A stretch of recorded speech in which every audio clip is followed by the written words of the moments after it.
Gracias al doctor Lorenzo Córdoba, presidente del Consejo General del Instituto Nacional Electoral de México, que está aquí para hablar de las elecciones, del panorama que ha dejado este proceso del domingo y bueno, las perspectivas que se tienen en México en esta materia. Bienvenido, Lorenzo, gracias por tomar la comunicación.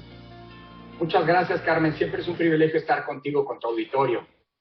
Gracias. ¿Qué balance haces de este ejercicio que tuvo lugar, que tiene lugar en México?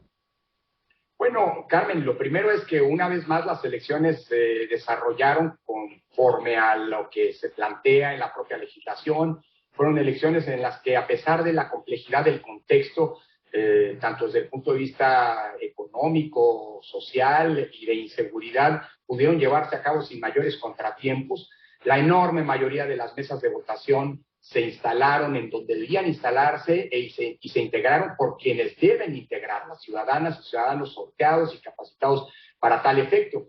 De las 21,000 mesas de votación, solamente 22 por una serie de conflictos sociales en Oaxaca no pudieron instalarse, y a lo largo de la jornada electoral solamente 15 mesas tuvieron que interrumpir de manera definitiva, suspender de manera definitiva su funcionamiento. Estamos hablando de un porcentaje realmente marginal, con algunos episodios muy aislados de violencia que llevaron a esta suspensión, pero en términos generales se demostró que el sistema electoral funciona y funciona muy bien, Carmen. Con las elecciones de este domingo, con las 8 elecciones de este domingo, las 6 de gubernatura en las 6 entidades que renovaron sus poderes ejecutivos locales, las de Congreso en Quintana Roo, de Congreso local, y las de ayuntamientos en Durango, el INE ha organizado ya en poco más de 8 años 330 elecciones. Y ninguna de estas elecciones ha tenido una conflictividad postelectoral relevante, y además con los que se anticipan serán cambios en algunas gubernaturas, cambios de ganador, pues el índice de alternancia en este periodo, solo hablando de gubernaturas, alcanza casi el 70%. Es decir, es un sistema electoral que funciona bien, que permite a la ciudadanía votar con libertad, que goza de gran confianza ciudadana. Déjame poner otro dato sobre la mesa. Solamente el 8% de los funcionarios de las mesas fueron tomados de la fila. Perdóname, el 6%. Lo que contrasta con el 8% del año pasado en las elecciones federales. Es decir, son elecciones en las que la ciudadanía de nueva cuenta refrendó su compromiso con la democracia y su confianza en el Instituto Nacional Electoral, que sigue siendo por mucho el órgano civil del Estado mexicano que más credibilidad, aceptación y por ende confianza tiene en el país. Si yo no me equivoco, tratándose de tu gestión al frente del Instituto Nacional Electoral, ¿esta sería tu última elección o la última elección en la que participas como presidente del INE? Ciertamente es un tramo para ti ya de recta final de tu gestión.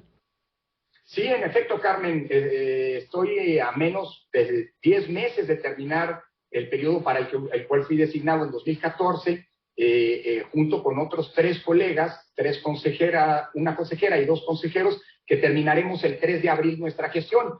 De no haber alguna elección extraordinaria, y hasta donde nosotros alcanzamos a ver de lo ocurrido el día de ayer, no habría ninguna causal o razón para que esto pudiera ocurrir, pero eso lo decidirán los tribunales.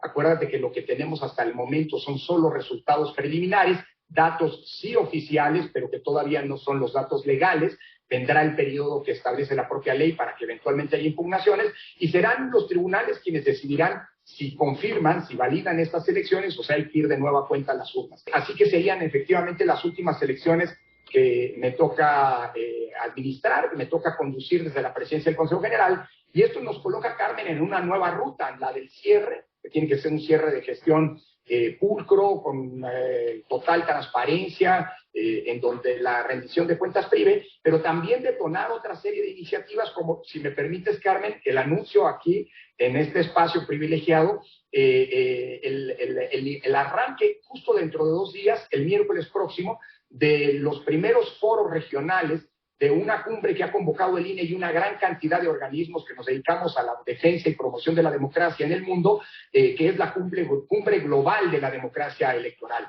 El miércoles arrancan los trabajos del foro en Europa, habrá 5 foros regionales, y finalmente en México en septiembre tendremos la gran cumbre global, que es parte, digamos así, también de las reflexiones que hoy hay que hacer respecto de las fortalezas y necesidades de los sistemas electorales, como parte justamente de este cierre pues de un periodo de la vida del instituto, que vuelvo a insistir, 330 elecciones, se dice fácil, de todo tipo, pero todas ellas han sido al final del día exitosas porque han permitido que la disputa por el poder se resuelva democráticamente, ¿no? De manera libre, que es justo para lo que las elecciones están pensadas. En tu calidad de presidente del INE y en tu calidad de experto en la materia, ¿qué estás viendo en este panorama? ¿Qué tipo de cosas se están jugando en México cuando se plantea una modificación como la que pretende el gobierno o bien otras iniciativas que también han llegado al Congreso?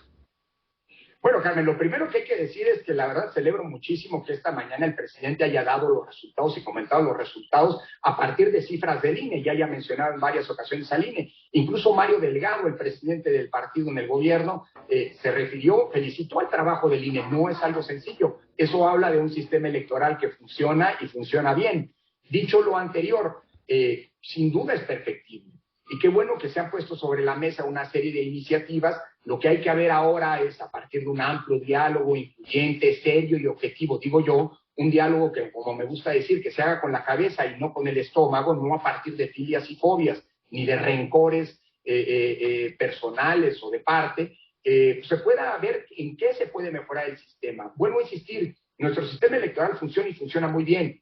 Si no hubiera reforma, Carmen, no nos va a pasar absolutamente nada para ir a la gran cita electoral que tendremos en el 2024, con la antesala de las elecciones para renovar las gubernaturas de Coahuila y del Estado de México, que ocurrirán el próximo año. Pero en septiembre de 2023 comienza la que va a ser la gran cita electoral de nuestra historia, la más grande elección que hayamos hecho como país, tanto por el número de potenciales votantes que estimamos alcanzarán los 97 millones, como por el número de cargos en disputa, que va a ser el más alto nunca antes disputado en una elección.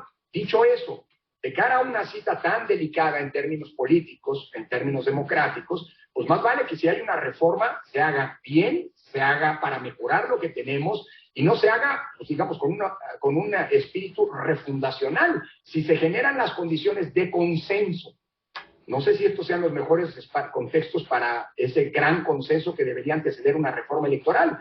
Cuando a la mitad del Congreso le dices que son traidores a la patria y los denuncias penalmente, no sé si esas condiciones para los grandes compromisos están puestas sobre la mesa. Pero yo creo que de todos modos, si se logran esos consensos, si la discusión se da sobre datos objetivos, como te decía, no a partir de, pues hombre, sensaciones, si se hace con la cabeza y no con el estómago, y sobre todo, si sirve para mejorar lo que hoy tenemos, pues bienvenida a la reforma. No queda mucho tiempo, Carmen, y hay que tomar en cuenta que esta sería, si se consensa, si se aprueba, una reforma que iría a ponerse a prueba por primera vez en 25 años en una elección presidencial. Vuelvo a insistir que nuestro sistema electoral hoy perfectamente nos podría servir para ir a las elecciones del 24. Es decir, la reforma no es necesaria, aunque siempre, si es para mejorar, será pertinente.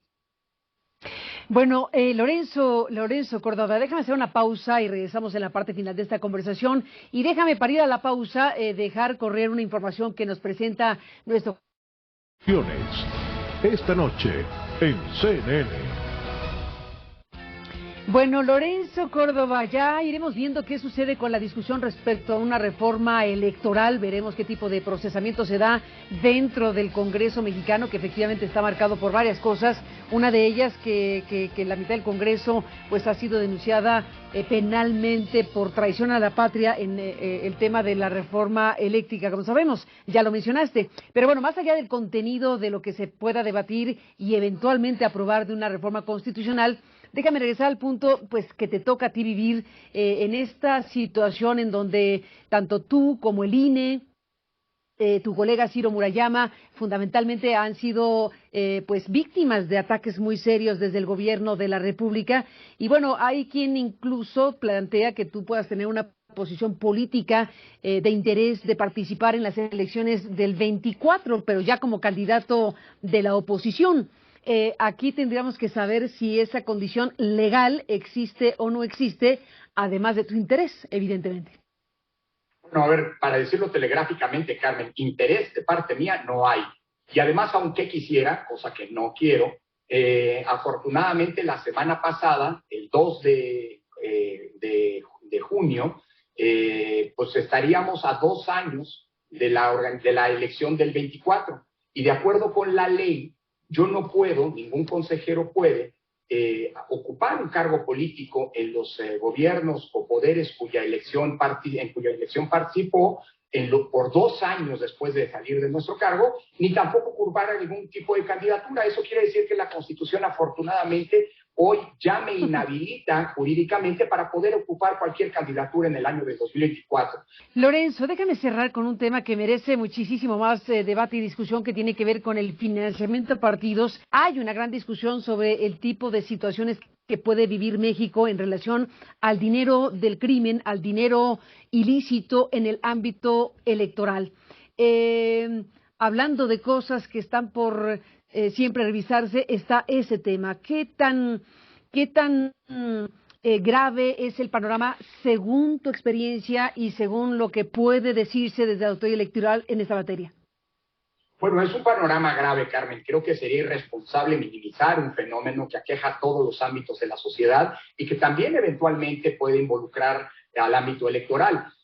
No solamente por lo que ya mencionabas, el tema del financiamiento, sino incluso por la acción, la intervención directa para tratar de incidir por parte de grupos criminales en la voluntad ciudadana. Pero este es un tema de Estado, Carmen, no es un tema que concierna solamente a las autoridades electorales. Incluso me atrevo a decir, nosotros no somos instancias de seguridad, pero somos parte del Estado. Y creo que esa es una deuda que todavía tenemos pendiente como Estado, que es justamente hacer un buen diagnóstico de todo lo que ha venido ocurriendo en tiempos recientes, de lo que se dice está pasando, y que sin lugar a dudas no podemos soslayar. Pues seguiremos hablando, Lorenzo Córdoba, de esto y más temas. Gracias por tomar la comunicación, saludos y hasta la próxima.